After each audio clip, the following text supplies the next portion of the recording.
कहानी के शुरू में हम एक आदमी को देखते हैं। अपने चेहरे को ढका हुआ था और एक आदमी को बांधा हुआ था। वो अपनी बंदूक की गोलियां निकालकर उस आदमी की जेब में डाल देता है और बंदूक अपने पास रख लेता है। फिर उस आदमी के सीने पर एक चीप डिवाइस लगाता है जिसके रिमोट को भी उसने अपने पास रख लिया था। उस आदमी से कहता है कि तुमने मेरे लिए कोई रास्ता नहीं छोड़ा। उसको चाकू से जख्मी करके वहाँ से चला जाता है। हम उसकी डिवाइस पर एक चिप मैसेज और उसके चीखने चिल्लाने की आवाजों को सुनते हैं। इसके बाद सीन शिफ्ट होता है कुछ दोस्तों पर जो अपनी पढ़ाई पूरी करके जंगल में कैंपिंग करने आए हुए थे।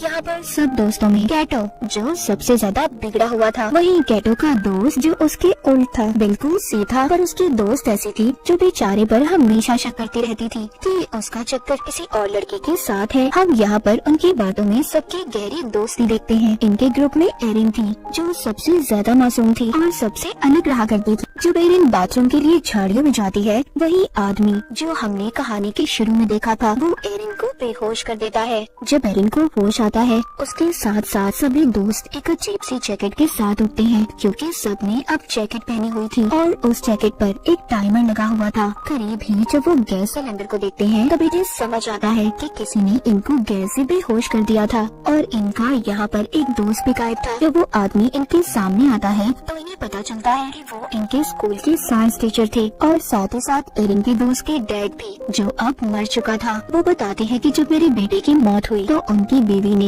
इस सदमे से अपनी जान ले ली जिस वजह से उन्होंने अपनी फैमिली को खो दिया। अब उन्हें ऐसा लगता था कि कहीं न कहीं इन दोस्तों में से ही कोई कातिल है जिसने मेरे बेटे को मारा होगा। वो कहते हैं आज तो तुम्हारी दोस्ती का इम्तिहान है। वो जैसे ही अपने हाथ में लिए रिमोट को दबाते हैं, सबकी जैकेटों पर लगी हुई डिवाइसेस ऑन हो जाती हैं। आज तो टेस्ट में सिर्फ वही बचेगा जिसके पास सबसे ज्यादा वक्त होगा। इसके बाद वो अपने आप को ही गोली मार लेते हैं। ये देखकर सब काफी ज्यादा डर जाते हैं। अपनी अपनी जैकेट्स को निकालने की कोशिश कर रहे थे पर वो निकलने का नाम नहीं ले रही थी। उन्हें समझ नहीं आ रही थी कि आखिर टाइम के खत्म होते ही होगा क्या। वो देखते हैं किसी की डिवाइस में बहुत ज्यादा टाइम था और किसी के पास बहुत कम। उनकी सबसे बड़ी परेशानी ये थी कि दूर दूर तक उनके लिए कोई मदद नहीं थी और इनके टीचर ने सबके फोन्स को भी तोड़ दिया था। अब उन्हें समझ नहीं आती कि वो सच में एक बड़ी मुसीबत में है। एक दूसरे से लड़ने लगते हैं पर अभी भी कुछ को ये मजाक लग रहा था। जब ये आगे जाते हैं तो इनको अपना दोस्त बॉबी मिलता है जो एक पेड़ से लटका हुआ था। बॉबी की दोस्त उसको आजाद करने के लिए आगे बढ़ने वाली थी। तभी दूसरी दोस्त कहती है हो सकता है ये चाल बॉबी की हो, हमें यहाँ पर फंसाने की, क्योंकि इसने हमें यहाँ पर बुलाया था। ये जरूर उस टीचर के साथ मिला हुआ है। ये सब सुनकर कुछ दोस्त बॉबी को छुड़ाने के हक में नहीं थे पर बॉबी उनसे बार बार कह रहा था कि प्लीज मेरी मदद करो। वो कहता है मैंने तुम सबसे अपनी एक बड़ी बीमारी को छुपाया था जो उस टीचर को पता चल गई थी। वो मुझको ब्लैकमेल करते थे, मेरे पास कोई और रास्ता नहीं था, इसलिए मैं तुम सबको यहाँ पर लाया। पर मुझे उनके इस प्लान के बारे में कुछ पता नहीं था कि वो हमें यहाँ पर कैसे फंसाएंगे। पर मैं तुम सबको इस डिवाइस के बारे में भी बताने के लिए तैयार हूँ अगर तुम मुझे खोल दो। अब उसकी दोस्त उस पर तरस खाकर उसे छुड़वा देते हैं। बॉबी आजाद होते ही सब पर चाकू से हमला कर देता है पर वो किसी को मार नहीं पाता और देखते ही देखते उसकी डिवाइस में टाइम खत्म हो जाता है। सबके सामने वो ब्लास्ट हो गया था, फट जाता है, उसके जिस्म के टुकड़े टुकड़े हो जाते हैं। ये देखकर सब अपने अपने दोस्तों को लेकर भागते हैं। टेबल कैटो का दोस्त था जिसकी दोस्त उस पर अब भी शक कर रही थी, तो उसके साथ जाने से भी मना कर देती है। कैटो का दोस्त अकेला ही कैंप में वापस आता है। वो उस टीचर की बंदूक को भी अपने पास रख लेता है ये सोचकर कि शायद ही उसके काम आ जाए। इसके बाद हम एक और दोस्त को देखते हैं जो काफी ज्यादा घबराया हुआ था क्योंकि उसका टाइम अब खत्म हो चुका था। वो अपनी दोस्त से कहता है प्लीज मुझसे दूर रहो, कुछ देर बाद मैं भी मरने वाला हूँ। पर तभी जब इसकी एक और दोस्त इनके पास आ रही थी तो ये गलती से उस पर फ्लैशलाइट से हमला कर देता है जिससे फौरन ही उस लड़की की जान चली गई थी। पर होता कुछ ऐसा है कि उस लड़के के पास जो टाइम बचा था वो सारा इस लड़के को मिल गया था। वो बहुत परेशान हो गया था। इनकी एक सही दोस्त कहती है जिसको अब सब कुछ समझ आ गया था हमारे डिवाइसेस में कुछ ऐसे सेंसर्स हैं जो इंसान मारेगा तो उसका सारा वक्त दूसरे इंसान को मिल जाएगा, बिल्कुल पबजी की तरह, हथियारों की बजाय बचा हुआ वक्त। दूसरे इंसान को ट्रांसफर हो जाएगा। उस टीचर ने जानबूझकर ये सब किया था कि सब एक दूसरे की जान ले सके। अपनी जान बचाने के लिए सब सुनने के बाद सारे दोस्त एक दूसरे के दुश्मन बन गए थे, क्योंकि सबको अपनी जान प्यारी थी। दूर खड़ी एक दोस्त भी इनकी सारी बातें सुन रही थी, जो थोड़ी पागल थी। उसके चेहरे पर उसकी नीयत साफ नजर आ रही थी, क्योंकि उसका टाइम जो खत्म होने वाला था। वो एक लकड़ी का टुकड़ा उठाकर सब पर वार करने लगती है, पर सभी वहाँ से भाग गए थे। अब यहाँ पर नजर आता है सब दोस्तों का असली चेहरा। सभी एक दूसरे की जान के दुश्मन बन चुके थे। दो दोस्त जल्दी से दोबारा कैंप की तरफ भागते हैं, क्योंकि उनके पास अभी भी एक फोन था जो वो कैंप में ही छोड़ आए थे, मगर उसमें भी सिग्नल नहीं थे। इसलिए ये फोन को लेकर ऊंचाई की तरफ भागते हैं। उधर एरिन को कैटो का दोस्त अपना पार्टनर बन जाने का कहता है और दोनों आगे मदद के लिए निकल पड़ते हैं। उधर दूसरी तरफ इनकी एक और दोस्त जो अपने शिकार की तलाश में थी, क्योंकि उसका टाइम खत्म होने वाला था। जब ये कैटो को अपने पास आते हुए देखती है तो उस पर हमला कर देती है। पर अचानक कैटो अपनी जान बचाने के लिए उस लड़की से कहता है, तुम कहती थी ना कि मेरा दोस्त तुम्हें धोखा दे रहा है, उसका चक्कर किसी और लड़के के साथ था। हाँ, वो कोई और नहीं बल्कि तुम्हारी बेस्ट फ्रेंड है, जो मुझे उसके फोन से पता चला। उस पागल लड़की को एक और मौका मिल गया था किसी की जान लेने का। ये अपनी ही दोस्त के ऊपर चाकू से हमला कर देती है, पर वो दोस्त एक ही झटके में उसके ऊपर वार करके उसी को मार देती है। अब उस लड़की को भी गेम की समझ आ चुकी थी कि भले कैटो ने उसे मरवाने की कोशिश की, पर यही रास्ता है इस गेम में सरवाइव करने का,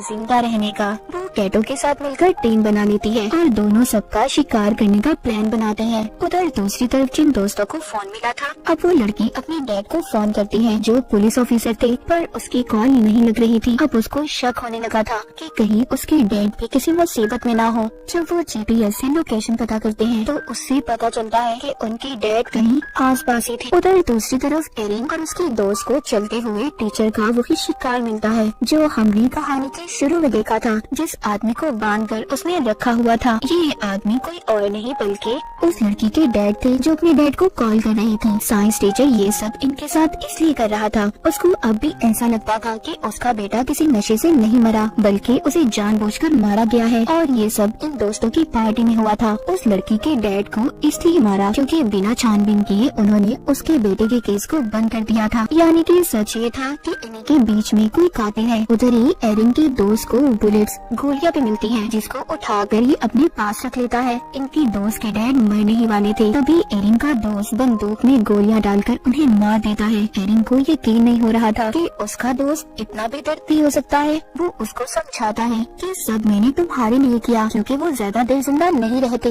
वो मरने ही वाले थे और उनको मारने से कम जो उनका बचा हुआ वक्त है वो तुम्हें मिल गया। एरिन का दोस्त उसको बंदूक देकर कहता है, तुम इससे खुद को महफूज कर सकती हो, ये तुम्हारी हिफाजत के लिए है, क्योंकि जीने का हक है तुम्हें। और खुद वो कैटो की तलाश में निकल पड़ता है, क्योंकि उसे ऐसा लग रहा था कि साइंस टीचर के बेटे उनके दोस्त का कातिल कैटो है, क्योंकि उस दिन पार्टी में वो नशे वाली दवाई वही लाया था। अब एरिन अपनी उसी दोस्त से मिलती है और उसको उसके डैड के बारे में बताती है। ये सुनकर वो बहुत ज्यादा रो रही थी। एरिन कहती है, अभी हमारे पास रोने का वक्त नहीं है, हमें जल्दी रिमोट को ढूंढना होगा। वो इन दोनों को उस रिमोट को ढूंढने का कहती है और खुद कैटो के पास जाने का फैसला करती है कि उसकी जान खतरे में है। उधर कैटो को भी उसके दोस्त ने ढूंढ लिया था। इन दोनों की बहुत ही खतरनाक लड़ाई होती है। उस लड़ाई में कैटो ने अपने दोस्त को मार दिया था। फिर कैटो अपने एक और दोस्त को मारने की कोशिश करता है और आखिर में कैटो ने उसकी बंदूक लेकर उसे भी मार दिया था। जिस दोस्त को उसने मारा था उसके पास सबसे ज्यादा टाइम था, जो सारा अब कैटो को मिल चुका था। लेकिन कैटो को तो इस गेम में जीतना था, वो अभी भी पास कहाँ आने वाला था। वो एक और दोस्त को मार देता है। कैटो अपने आखिरी शिकार की तलाश में था, जो एरिन और उसकी एक और दोस्त थी। जैसे ही उनके पास जाता है, एरिन की दोस्त इस पर बहुत चिल्लाती है कि उसने उनके सभी दोस्तों को मार दिया, पर वो इसकी तरह कातिल नहीं बनना चाहती थी, इसीलिए इसे चाकू से जख्मी करके भाग जाती है। पर भागते हुए वो सोचती है कि अगर कैटो भी मर गया फिर भी तो इस गेम में एक ही बचेगा, इसीलिए वो अब एरिन को मारने की कोशिश करती है और उसकी तरफ बंदूक कर लेती है। यहाँ पर कहानी का सच तो कुछ और था। एरिन की दोस्त उसको बताती है, उस लड़के से मुझे बहुत नफरत थी, वो स्कूल में हमेशा मेरे से ज्यादा नंबर लेता था और उसकी वजह से मुझे स्कॉलरशिप भी नहीं मिली। उस दिन मैंने उसकी ड्रिंक में दवाई मिलाई थी, पर मैं ये नहीं जानती थी कि वो सच में मर जाएगा और मैंने ही अपने डैड से कहकर उसके केस को बंद करवा दिया। वो एरिन को बंदूक देकर कहती है, मुझे मार दो, जिंदा रहने का हक सिर्फ तुम्हें है। पर एरिन ऐसा करना नहीं चाहती थी। तभी पीछे से कैटो आ जाता है और एरिन की दोस्त पर हमला करके उसे मार देता है। एरिन की दोस्त की जान उसकी गोद में निकलती है। कैटो के पास एरिन से कम वक्त था और अगर उसे जिंदा रहना था तो उसे जल्द ही एरिन की जान लेनी होगी। लेकिन वो यहाँ पर ये भी जानता था कि एरिन के अंदर इतनी हिम्मत नहीं है। बार बार वो एरिन को गोली चलाने पर उकसा रहा था। एरिन वो सोचती है पर उसे नहीं मारती, उसकी टांगों पर गोली मार के उसकी डिवाइस के हवाले छोड़ देती है। आखिर में कैटो भी ब्लास्ट होकर मर जाता है और एरिन इस गेम की विनर बन चुकी थी। उसने इस गेम को जीत लिया था। वो डिवाइस भी खुद पर खुद बंद हो जाती है। थोड़ी देर बाद सुबह हो गई थी। एरिन जंगल से बाहर निकलती है। उसको एक आदमी मिलता है जो अपनी गाड़ी पर था, पर एरिन का ऐसा हाल देखकर वो मदद करने से इनकार कर देता है। कहानी के आखिर में एरिन की हमें खतरनाक मुस्कुराहट को देखते हैं। इसी सस्पेंस के साथ ये कहानी यहीं पर खत्म हो जाती है।